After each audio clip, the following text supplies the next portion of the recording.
Good morning, Newsong family and friends. Boy, I really miss you.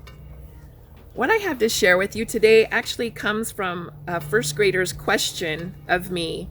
One day I was in class and the student raised his hand and said, "What would happen if God stepped off his throne?"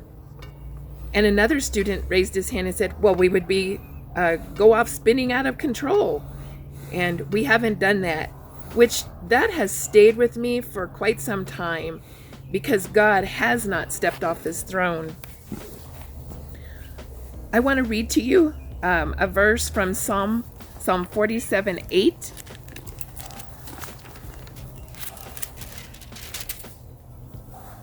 God reigns over the nations. God is seated on his holy throne. An indication, because it's in scripture, God has not stepped off his throne. They say we're going to have a new normal. What does a new normal look like?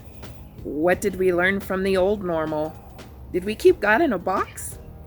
He is about doing something new. What is he trying to say to us right now? Let's receive that blessing of what he's doing and what he's trying to say to us, because he's doing everything for our good. Another scripture, Jeremiah 29:11, probably pretty familiar with most everyone.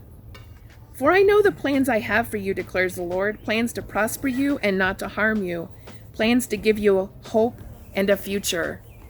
See, we have our own plans, we have our own future planned out, and many times we expect God to conform to that future that we have. But we need to conform to the future he has for us, even though we don't know what it looks like. You see, God sits on his throne and he sees everything. He sees the big picture.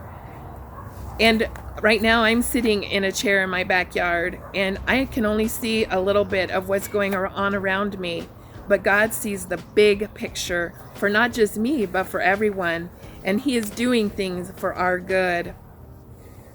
We've had to learn to live in a new, uncomfortable way these past few weeks. God hasn't forgotten his own history, but he's about doing something new for us. He's the same yesterday, today, and forever. He sees and cares about your job.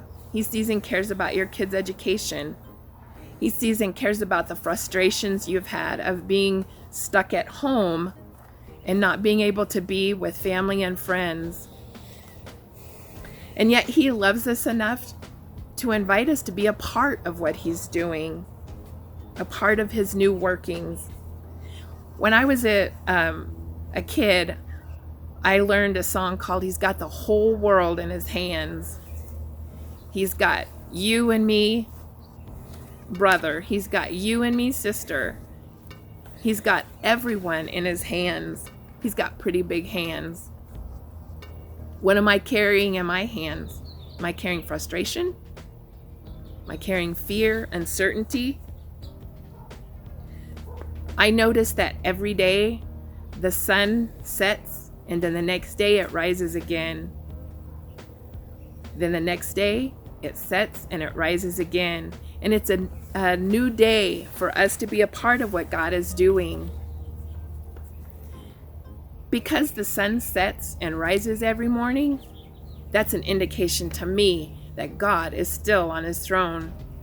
And until we can see one another again and give each other a high five or a hug around the neck, I ask God to bless you, keep you safe, and to keep you connected.